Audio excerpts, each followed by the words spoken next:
हाँ। हेलो बच्चों, कैसे हैं आप सब। अथर्व सक्सेस पॉइंट में आपका स्वागत है। आज हम इतिहास या हिस्ट्री विषय का अध्ययन करेंगे। जैसा कि आपने सुना होगा कि इतिहास में हम प्राचीन काल की चीज़ें या जो पूर्व में घटित हो चुकी हैं उनका अध्ययन करते हैं।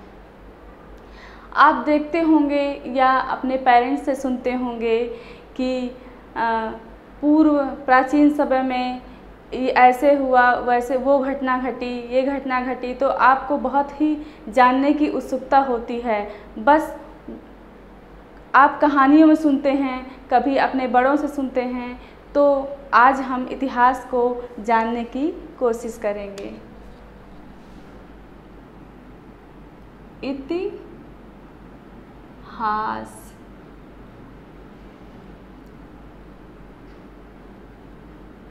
इतिहास किसे बोलते हैं? क्या आपने कभी जानने की कोशिश की? इतिहास दो शब्दों से मिलकर बना है, इति प्लस हास। इति मतलब जो हो चुका है, ठीक है। इतिहास, इति मतलब पूर्व और हास जो घटित हो चुका है। तो पूर्व में जो घटित हो चुका है या हो चुका है, बीत चुका है, उसे हम इतिहास कहते हैं। पूर्व अतीत में घटी हुई घटनाओं का हम वर्तमान के परिप्रेक्ष्य में अध्ययन करते हैं, उसे ही हम इतिहास कहते हैं। तो इस प्रकार आप इसके शब्द का अर्थ, शब्दार्थ जानें। अब हम आगे बढ़ते हैं। हम जानते हैं कि अगर हम सोचें कि इतिहास कहाँ से प्रारंभ हुआ, भाई हम इतना तो जान गए कि हमने कह दिया कि पूर्व में जो घटित हुई, जो घटना घटी, उनको हम इतिहास बोलते हैं। लेकिन अगर आपसे कोई पूछे कि कहाँ से घटना स्टार्ट हुई, कहाँ से कब क्या घटना घटी, तो आप कैसे बताओगे?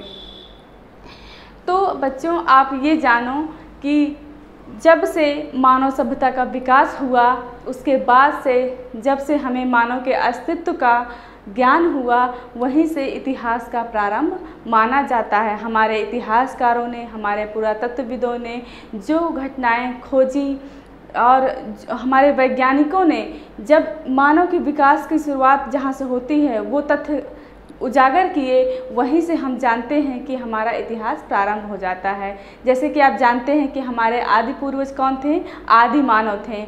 वो नर वानर थे। हमारे आदि पूर्वज नर वानर थे जो सबसे पहले रामापिथेकस नामक नर वानर हुए। जब पहले बहुत घने जंगल होते थे, हिमयुग की अवस्था थी और बहुत ही ठंडी जलवायु हुआ करती थी, और उस ठंडी जलवायु में वानर होते थे। वो सबसे पहले जंगलों में पेड़ों के ऊपर रहा करते थे। धीरे धीरे वानरों की संख्या बढ़ती गई, जनसंख्या का दबाव हुआ, और इस प्रकार फिर वानरों ने अपना स्थान दूसरी जगह गए, अपना स्थान बदला, और पेड़ों से उतरते हुए वो लोग जंगलों से बाहर भूमध्य रेखा की तरफ बढ़े। और भूमध्य रेखा की तरफ बढ़ते हुए जब वो बढ़े, ये हमारा ग्लोब है पृथ्वी, और ये 0 डिग्री में क्या है? भूमध्य रेखा है, ठीक है। और यहीं पर सबसे ज़्यादा घने जंगल पाए जाते हैं। तो यहीं पर नर वानर जो थे उन्होंने आए और फिर वो पेड़ों पर ही रहे। लेकिन तो जो सबसे पहले बाहर निकले और पेड़ों पर रहे, उनको सबसे पहला वो कौन थे? उनका नाम रामापिथेकस नाम था उनका।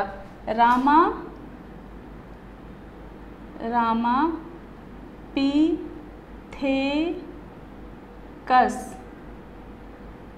उनका नाम रामापिथेकस था। लेकिन हम इसे अपना आदि पूर्वज नहीं मानते। क्यों? क्योंकि ये ज़मीन पर रहना नहीं सीख पाए। ये जंगल में वहीं वृक्षों के ऊपर ही रहे। इसके बाद कुछ वानर आए और उन्होंने अपना निवास कहाँ बनाया? जमीन पर। तो वो हमारे आदि पूर्वज कराए, और वो कौन थे?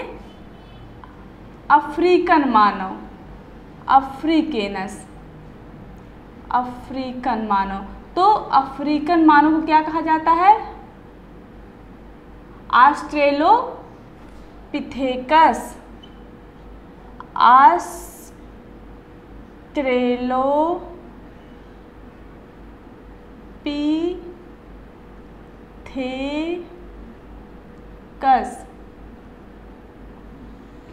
यहाँ पर लिख देते हैं, आप लोगों को दिखाई नहीं दे रहा होगा। ऑस्ट्रेलोपिथेकस, ये अफ्रीका में पाए गए, अफ्रीका के हैं, तो इसलिए इन्हें ये नाम मिला। और ये प्रथम मानव प्रज्ञ कहलाते हैं, या मानव के आदि पूर्वज कहलाते हैं। ये कौन कहलाते हैं? मानव के आदि पूर्वज।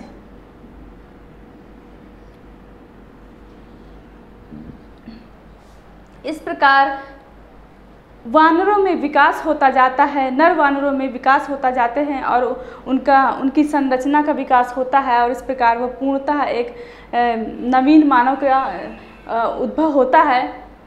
और इस प्रकार कई आते हैं। फिर सबसे लास्ट में जो हमारे हिमयुग की अंतिम अवस्था में जो वानर आते हैं, उनका क्या नाम होता है?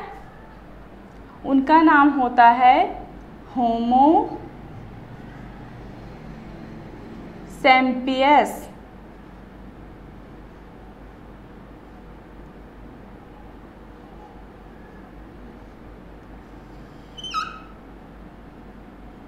ये ज्ञानी मानव कहलाते हैं, ज्ञानी मानव,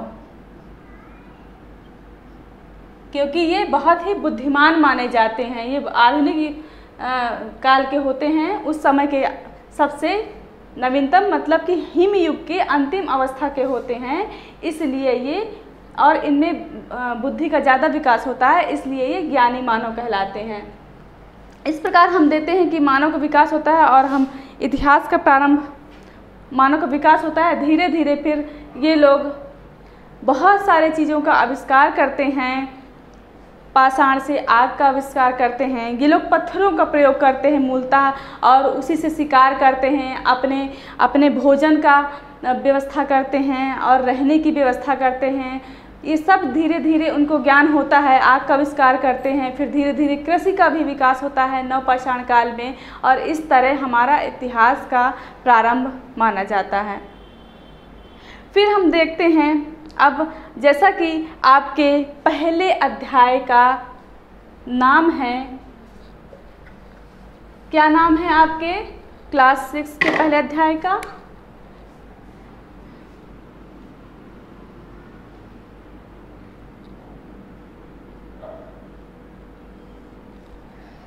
आपके अध्याय का नाम है क्या, कब, कहाँ और कैसे। क्या, कब, कहाँ और कैसे।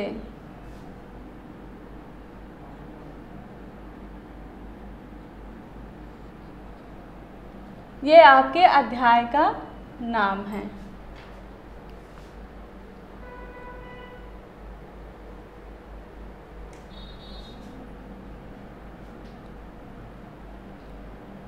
ठीक, क्या, कब, कहाँ और कैसे। इसमें हम जानेंगे कि कैसे हम पता लगाएंगे कि अतीत के बारे में हम कैसे जानेंगे, लोग कहाँ रहते थे, ठीक है, और कैसे उनका विकास हुआ, और वो किन किन चीज़ों का प्रयोग करते थे, सब इस। तो बच्चों, ये तो आपके चैप्टर का नाम हो गया, और हमने जैसा कि बताया कि आपको जानना है कि अतीत काल में क्या हुआ, कब हुआ और कहाँ हुआ, कैसे हुआ। तो बारी बारी से हम इसका अध्ययन करेंगे चैप्टर के नाम के अनुसार। तो अतीत के बारे में हम कैसे जान सकते हैं? जैसे आपको कल की न्यूज़ जानना है तो आप अखबार पढ़ लोगे, ठीक। और अगर आपको मान लीजिए पिछले वर्ष की कोई चीज़ जानना हो तो आप क्या करेंगे? तो मान लीजिए आपके कोई पेरेंट्स हैं या फिर कोई आपके दोस्त मित्र हैं, तो उनसे आप पूछ लेंगे कि अगर आपको जानकारी नहीं है। लेकिन अगर बहुत पुराने समय की बात हो तो आप कैसे जानोगे? तो आप इसी से इतिहास के अध्ययन से ही जानोगे कि अतीत काल में क्या हुआ था। तो आइए जानते हैं। तो उस समय जो हमारे ये थे आदि मानव, वो कहाँ रहते थे? सबसे पहले हम ये जानेंगे, ठीक। तो आदि मानव हमारे रहते थे गुफाओं में, कंदराओं में रहते थे। जो गुफाएं होती थी उन चट्टानों में, उनमें रहते थे। अपने बारिश धूप से और जो वहाँ जानवर होते थे उनसे अपनी रक्षा करने के लिए वो गुफाओं में रहते थे। फिर आप सोचोगे कि तो फिर वो क्या करते थे, अपना जीवन कैसे चलाते थे? तो वो पत्थर के औजार बनाते थे, है ना। क्योंकि हमारा जो पाषाण काल है, पाषाण मतलब क्या होता है? पत्थर, ठीक। इसलिए इसे पाषाण काल बोलते हैं, पाषाण काल। क्योंकि पाषाण का मतलब पत्थर होता है, वो पत्थरों का प्रयोग करके ही अपना जीवन चलाते थे, इसलिए हम इसको पाषाण काल कहते हैं। सबसे पहले हमारा इतिहास पाषाण काल से ही प्रारंभ माना जाता है। तो इसमें 3 काल होते हैं पाषाण काल में। कौन कौन से? पुरा पाषाण काल, पुरा पाषाण काल, पुरा पाषाण, मध्य पाषाण,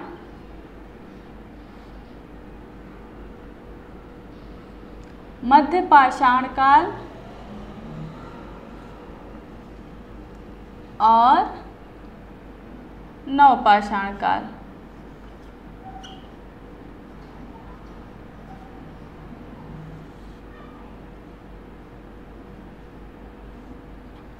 पुरा पाषाण काल, मध्य पाषाण काल और नवपाषाण काल।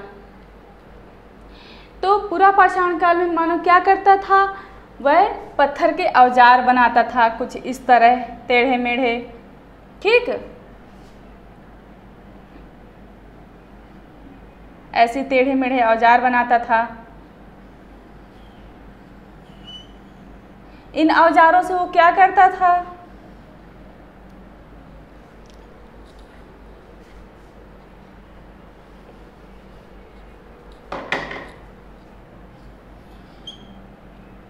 इन औजारों से वो क्या करता था? शिकार करता था। किनका? जानवरों का शिकार करता था। और उससे आग भी उसी ने बनाया। तो एक पाषाण से दूसरे पाषाण को रगड़ कर, तोड़ कर वह औजार बनाता था और इसके बाद शिकार करता था, और जो भोजन उनको मांस के रूप में प्राप्त होता था उससे वह भोजन ग्रहण करता था। फिर क्या हुआ?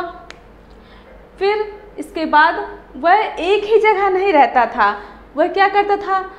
कंदमूल फल भी चूँकि वो खाता था, जो वहाँ पर वृक्ष पौधे होते थे उन पर भी वह निर्भर था।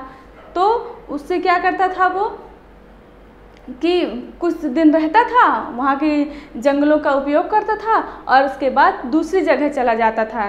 क्यों? क्योंकि अगर वो एक जगह रहेगा तो उससे क्या होगा? उससे तो फिर सारी वनस्पति ख़त्म हो जाएंगी वहाँ की। तो इसलिए वह दूसरी जगह जाता था, फिर वहाँ खाता था। फिर इस तरह वह भ्रमण करते करते खाना बदोश वाली ज़िंदगी व्यतीत करता था। तो शिकार हो गया। फिर इसके बाद मध्य पाषाण काल में वह क्या हो गया? खाद्य संग्राहक हो गया। धीरे धीरे वो क्या करने लगा?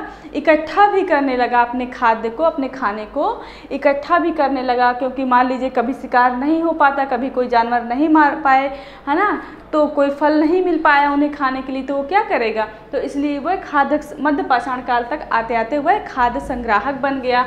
इसके बाद नवपाषाण काल आता है।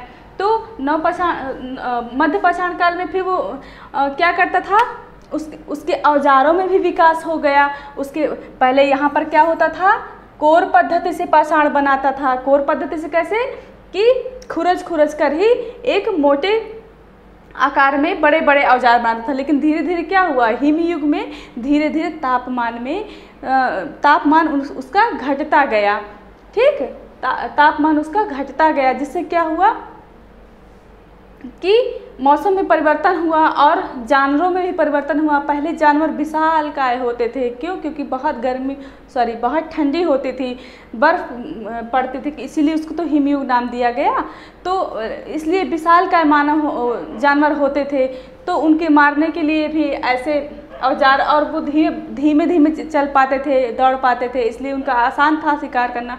लेकिन जैसे जैसे बर्फ़ पिघलती गई, मौसम में गर्मी बढ़ गई, धीरे धीरे गर्मी बढ़ती गई, तो फिर क्या हुआ, जानवर छोटे छोटे आने लगे, घास खाने वाले जानवर आने लगे, हिरन बकरी जैसे जानवर आने लगे।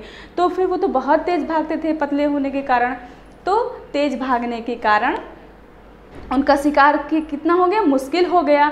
और जब उनका शिकार मुश्किल हो गया तो उसके लिए फिर औजार भी अच्छे होने चाहिए, तो उन्होंने औजार को पतला बनाना शुरू किया। तो ये शल्य पद्धति के औजार हुए। ठीक, शल्य पद्धति के औजार, ऐसे पतले पतले औजार होने लगे।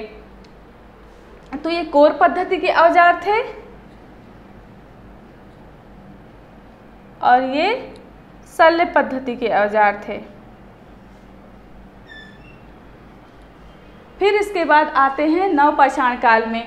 नवपाषाण काल में क्या होगा, उसने आग का भी आविष्कार कर लिया, कृषि का भी आविष्कार कर लिया। धीरे धीरे उसे कृषि के बारे में जानकारी हुई कि अरे हम जंगलों में उन्होंने आग देखी, आग का तो उन्हें पहले से ही ज्ञान प्राप्त हो गया था, लेकिन नवपाषाण काल में उसका उपयोग भी सीख गए। उन्होंने देखी जंगलों में वनाग्नि हो जाती थी, जंगलों में आग अपने आप लग जाती थी, तो बड़े विचित्र उससे देखते थे कि अरे ये क्या चीज़ है। और फिर उसका धीरे धीरे यूज भी जाने कि अरे इससे तो जल जाता है, कोई चीज़ पक जाता है, तो फिर वो अपना मांस भी पका के उसमें खाने लगे, और इस प्रकार उनको आग का ज्ञान हुआ। फिर धीरे धीरे कृषि के बारे में जाने, बीज बोने लगे, कुछ भी जैसे पड़ जाता था तो अंकुरित हो जाता था, उसमें उग जाता था, तो उससे धीरे धीरे उनके दिमाग का विकास हुआ। वैसे ही वो विकास करते गए और आज हम विकास की इस अवस्था में पहुँचे हैं। तो नवपाषाण काल में कृषि का विकास हुआ।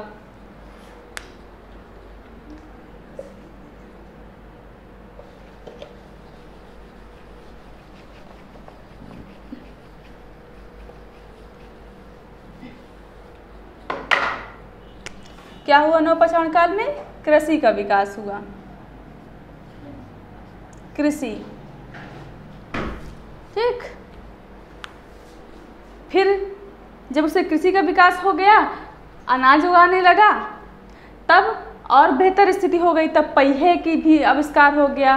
क्यों, क्योंकि अनाज कैसे उगेगा, है ना, पहिए की जरूरत होगी, बैलगाड़ी की जरूरत होगी उसके लिए, तो पहिए का भी आविष्कार हो गया।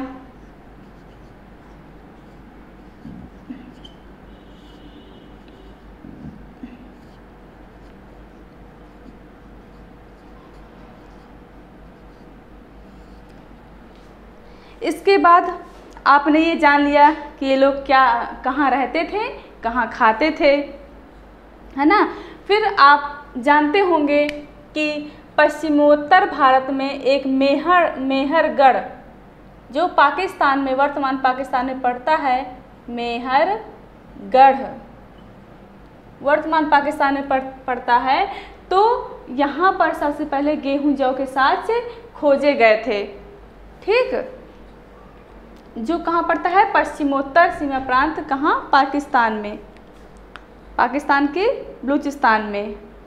ठीक, इसके बाद हम देखते हैं नर्मदा घाटी। नर्मदा घाटी वर्तमान में कहाँ पड़ता है,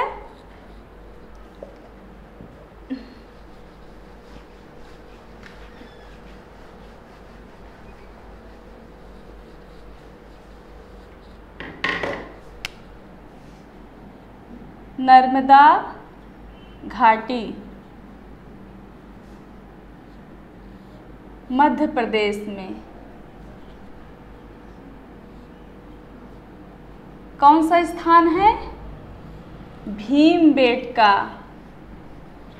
भीमबेटका।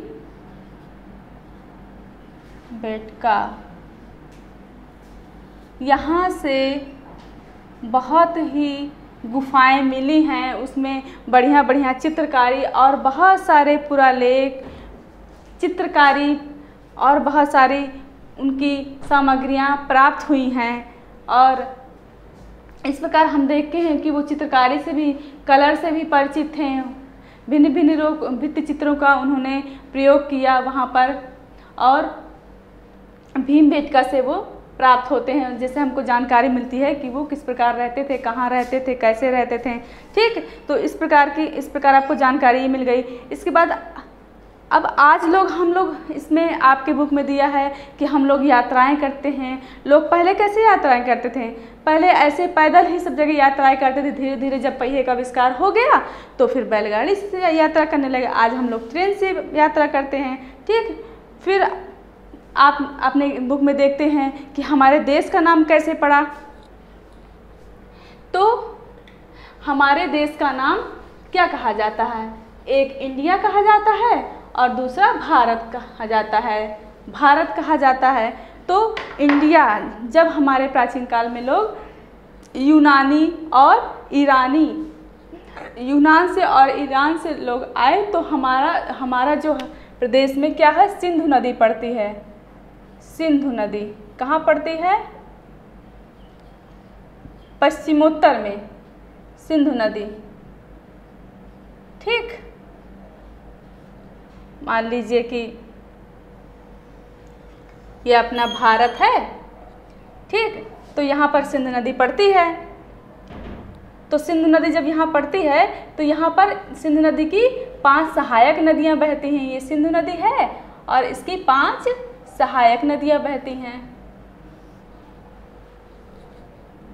कौन कौन सी?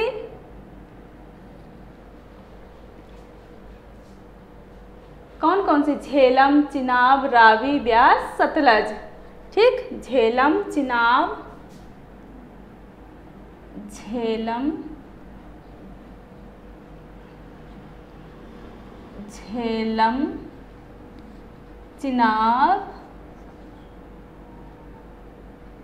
चिनाब, रावी, ब्यास,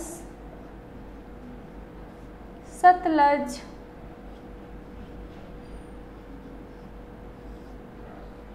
ठीक बच्चों, तो ये सिंधु नदी की सहायक नदियां हैं। सहायक नदियां किस प्रकार होती हैं? जो अपनी धारा किसी एक नदी में मिला देती हैं, उनको सहायक नदियां बोलते हैं। ठीक, तो ये आपने जाना कि सिंधु की 5 सहायक नदियां हैं।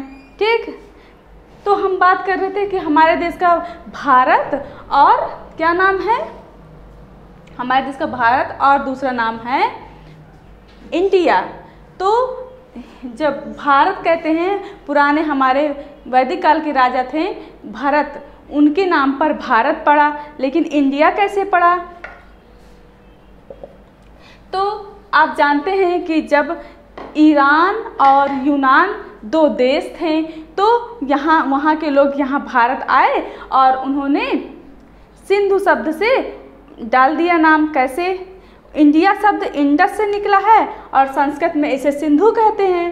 ठीक, इंडस शब्द किसे? इंडस। तो इंडस लैटिन शब्द है। ठीक है, इंडस क्या है? लैटिन शब्द है। लैटिन शब्द है और इसका संस्कृत में अर्थ होता है सिंधु। ठीक, इसका संस्कृत में अर्थ होता है सिंधु। तो क्या किया यूनानियों ने और ईरानियों ने कि सिंधु को हिंदोस और इंडोस, ईरानियों और यूनानियों ने सिंधु को हिंडोस और इंडोस नाम दिया। बात दरअसल ये है कि जो ईरानी लोग थे वो सा को हा पढ़ते थे ठीक। तो चूंकि सिंधु नदी के इस पार पूर्व में हमारा देश पड़ता था, इसलिए वो सा को हा पढ़ते थे, इसलिए सिंधु का हिंदू हो गया और हिंडोस हो गया, इंडस को हिंडोस हो गया। तो हिंडोस उन्होंने ईरानियन नाम दिया और इंडोस यूनानियन नाम दिया। इस प्रकार इंडिया हमारे भारत का नाम पड़ गया। तो इस प्रकार भारत और इंडिया हमारे भारत का नाम, दो नाम से जाना जाता है। इसके बाद हम देखते हैं कि हमको कुछ पांडुलिपियाँ और कुछ अभिलेख प्राप्त होते हैं।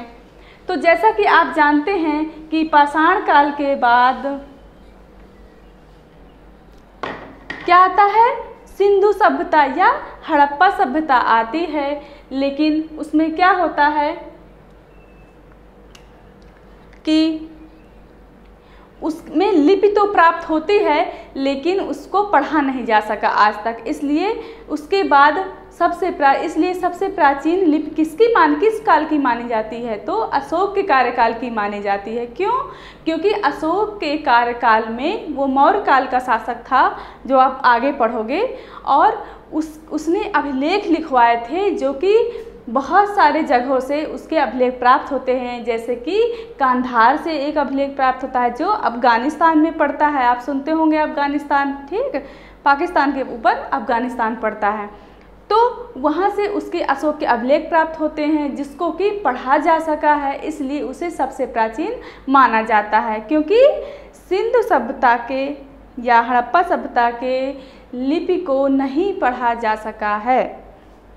तो अब हम देखते हैं कि ये लिपियाँ, अभिलेख क्या होती हैं, है ना। तो एक तो अभिलेख हो गया, अभिलेख, और एक हो गया पांडुलिपि। पांडुलिपि, इनमें दोनों में अंतर पूछा गया है। तो अभिलेख जो होते हैं वो किसी कठोर सतह पर लिखवाए या गुदवाए जाते थे, जैसे कि पत्थर हो गया, किसी धातु की कोई चीज़ हो गई, सतह हो गई, ठीक, तांबा, पीतल, कुछ भी, और पत्थर, उनमें गुदवाए जाते थे। और जो पांडुलिपि थी वो वृक्षों की छाल पर लिखा जाता है। जैसे कि आप आज कागज़, किताब का यूज करते हो, वो किसकी होती है, वृक्षों से ही बनी होती है। वृक्षों की छाल वो आधुनिक रूप में है, लेकिन पहले पत्तों की छाल होती थी, वो इतनी विकसित नहीं थी। तो वैसे ही पत्तों की छाल का डायरेक्ट प्रयोग किया जाता था, बिना किसी मशीन के सफाई के। तो उसे पांडुलिपियाँ बोलते हैं। जो वृक्षों की छाल होती थी उसे पांडुलिपियाँ, उसमें लिखा जाता था, जो कि आज बहुत सारी मिली हुई हैं प्राचीन काल के, जिससे हमें उस काल के बारे में जानकारी प्राप्त होती है, और साथ ही साथ कुछ नष्ट भी हो गई हैं। इस प्रकार अभिलेख भी आपको बताया हमने कि अशोक के काल का प्राप्त होता है, और चूँकि ये नष्ट नहीं होती है, इसलिए ये सबसे ज़्यादा अच्छी साक्ष्य हमको इसी से प्राप्त होते हैं, क्योंकि ये नष्ट नहीं होते, कठोर सतह पर होते हैं और ये नष्ट नहीं होते हैं। इसलिए तो खुदाई में हमको पुरातत्वविदों द्वारा क्या मिला, पांडुलिपियाँ मिली इतिहास जानने के लिए, और अभिलेख। अब अभिलेख भी कई 3 प्रकार के होते हैं, जैसे कि सिक्के के रूप में, सिक्के में खुदवाए जाते हैं, ठीक। एक हो गया स्मारक, एक हो गया सिक्कों में, और एक पत्थरों में या पाषाण में, पत्थर, ठीक। ये 3 चीज़ों में अभिलेख लिखवाए जाते थे। तो अशोक ने अपने अभिलेख किस में लिखवाए थे, पत्थरों में लिखवाए थे। पत्थरों से उसके अभिलेख ज़्यादातर प्राप्त होते हैं। तो इस प्रकार हम देखते हैं कि पांडुलिपि और अभिलेख में क्या अंतर है, आप समझ गए होंगे। फिर आपकी किताब में दिया है कि लिपि क्या होती है, तो जिसके द्वारा हम किसी भाषा का ज्ञान प्राप्त करते हैं, जिस भाषा बनती है उसे लिपि कहते हैं। तो अशोक के अभिलेख किस लिपि में पाए जाते थे, 3 लिपि में पाए गए थे, यूनानी और अरामाइक, और ब्राह्मी। ब्राह्मी लिपि, ग्रीक लिपि और अरामाइक लिपि। ठीक, अरामाइक और खरोष्टी इन लिपियों में पाए गए हैं। इसके बाद आपके पुरातत्वविद कौन होते हैं, आपको ये भी जानने की उत्सुकता होगी। तो पुरातत्वविद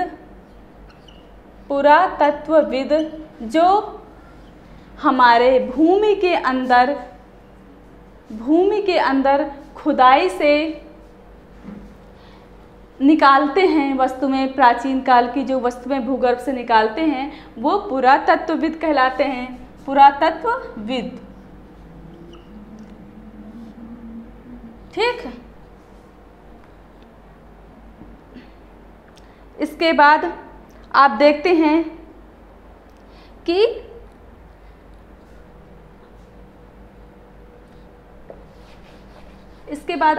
हैं कि इतिहास में तिथियां होती हैं। तिथियां आपने देखा होगा, एक होता है ईसा पूर्व और दूसरा ईसवी। ईसा पूर्व और ईसवी दोनों में क्या अंतर होता है, आप जब देखते होंगे तो आपको लगता होगा कि अरे ये सन एक उल्टा चल रहा है, एक सीधा चल रहा है, ये कैसे होता है। ठीक, तो एक होता है ईसवी, ठीक, ईसवी, और दूसरा होता है ईसा पूर्व। आप ऐसे लिखा हुआ अक्सर किताबों में पाते हैं। ठीक, तो इसका मतलब होता है, ईसा पूर्व का मतलब होता है ईसा मसीह के पहले मतलब बिफोर क्राइस्ट। और ईसवी का मतलब क्या होता है, ईसवी का मतलब होता है ईसा मसीह के बाद, यानी ईसा मसीह के जन्म के बाद जो घटनाएं घटी हैं वो हमारी ईसवी होती हैं, जिसे हम किताबों में एडी लिखा हुआ पाते हैं। ठीक, और इसको बीसी, बिफोर क्राइस्ट, ये हमारा बिफोर क्राइस्ट होता है, यानी कि ईसा मसीह के जन्म के पहले। और ये हमारा क्या होता है, एडी होता है। ठीक, ये होता है ईसा मसीह के जन्म के बाद। तो ये हमारे सीधे क्रम में चलते हैं। जैसे कि आप वर्तमान में देखें कि हमारा क्या चल रहा है 2020, तो फिर हमारा क्या आएगा 2021, फिर 22, इस तरीके से सीधे सीधे चलता जाएगा। लेकिन ईसा पूर्व में क्या चल रहा है, अगर मान लीजिए कि ईसा पूर्व के हिसाब से 2020 चल रहा है अभी, मान लीजिए, तो फिर इसके बाद क्या आएगा 2019 आ जाएगा। क्यों? क्योंकि ये उल्टा चलता है, मतलब घटते क्रम में चलता है। ठीक, ये घटते क्रम में तिथियां चलती हैं, डेट चलते हैं, इसलिए इसे ईसा पूर्व की तिथि बोलते हैं। और ये ईसवी सन जो होता है वो बढ़ते क्रम में चलता है। ठीक है बच्चों, अब आपने यहाँ तक देखा, हम आपको इतिहास की ये प्रारंभिक जानकारी दे रहे हैं जो आपके पहले चैप्टर में है, और वो भी जानकारी दे रहे हैं जो आपके लिए आवश्यक भी हैं।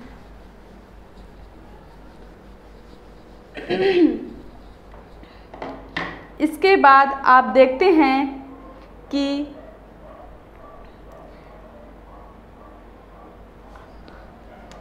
पुरातत्व क्या होता है। पुरातत्वविद तो आपको मालूम चल गया, जो भूमि के नीचे की गड़ी हुई चीज़ को खोदते हैं, खुदाई करके प्राप्त करते हैं। जो भी बर्तन और जो भी हड्डियाँ मिलें, कुछ भी औजार मिले, कोई खाने की वस्तु मिले, पहनने की वस्तु मिले, कोई भी वस्तु मिले जो भूमि के अंदर गड़ी हुई प्राप्त होती है, वो सब पुरातत्व होता है। और जो उसको खोजता है वो पुरातत्वविद होता है। इसके बाद स्रोत क्या होता है, स्रोत मतलब साधन होता है जिसके द्वारा हम किसी चीज़ की जानकारी प्राप्त करते हैं, वो हमारा स्रोत होता है। और इसके बाद आपके उसमें दिया गया है कि नर्मदा घाटी का राज, तो नर्मदा घाटी का राज मैंने आपको बताया था क्या है, भीमबेटका है। ठीक। नर्मदा घाटी का राज्य क्या है? भीमबेटका है, जो कहाँ पड़ता है? मध्य प्रदेश में भोपाल के निकट पड़ता है। ठीक। इसके बाद सिंधु की सहायक नदियाँ भी हो गई। इसके बाद आपका क्वेश्चन आता है कि आपका ये होमवर्क है कि आप जितना पढ़ाया गया है उसको देखेंगे और इसके बाद फिर आप ये देखेंगे कि आपको इसमें कितना क्वेश्चन आप कर पा रहे हो। ठीक। इसके बाद अगर आपको क्वेश्चन, मैं आशा करती हूँ कि आप सारे इसके जितने क्वेश्चन दिए हुए हैं आप सॉल्व कर लोगे, क्योंकि इसमें यही क्वेश्चन बन रहे हैं जो मैंने आपको समझाया है। ठीक। इस तरह आज आपने पहले अध्याय, क्लासेस के पहले अध्याय का अध्ययन किया है,